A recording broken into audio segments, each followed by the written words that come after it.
Shalom. This week's Torah reading is Shoftim, and it is utterly consumed with the idea of justice. You may remember Justice Ruth Bader Ginsburg, as a Supreme Court judge, had on her desk a phrase from this Torah reading, which reads in the Hebrew as Tzedek Tzedek Tidof, in the English corresponds to justice, justice you shall pursue. The great emphasis on the repetition of the word justice isn't so emphatic as if to say it's not just justice, it's but justice squared, that we have to make sure that we do right by every case that comes before us.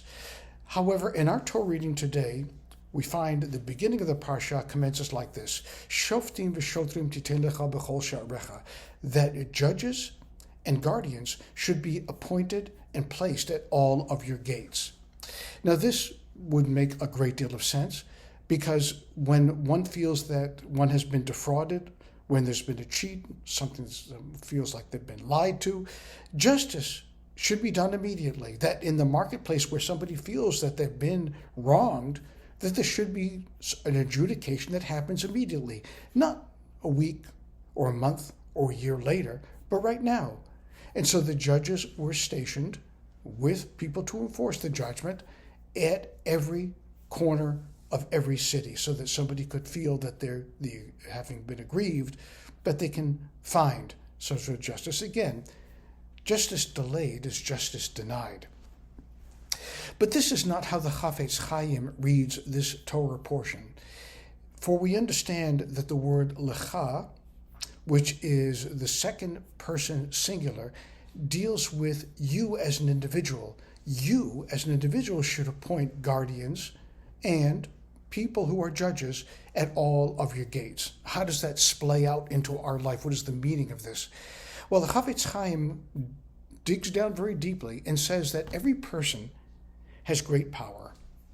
Within their power, within their ability, within their ken, is the ability to be able to heal or to destroy.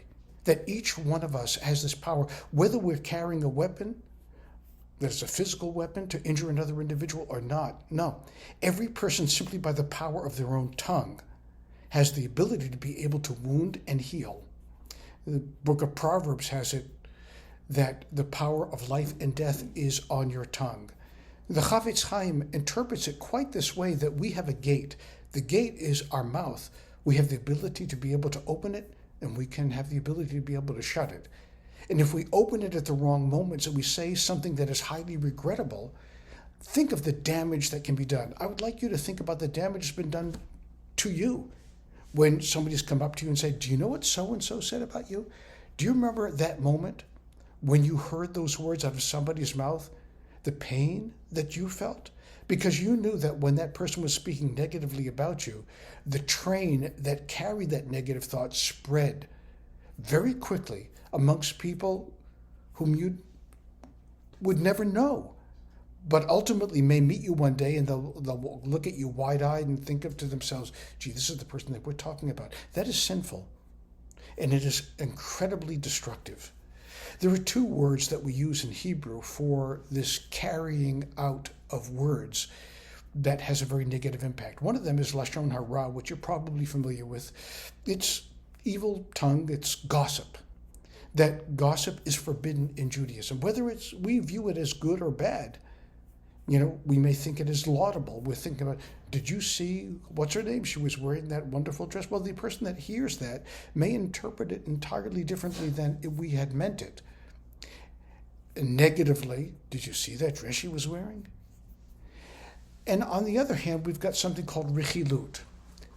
You may hear something about somebody whom you do not know. Did you know that so-and-so, that happened something to them? And you don't know them, so you casually in another conversation mention it to somebody else, and they mention it to somebody else, and they mention it to somebody else.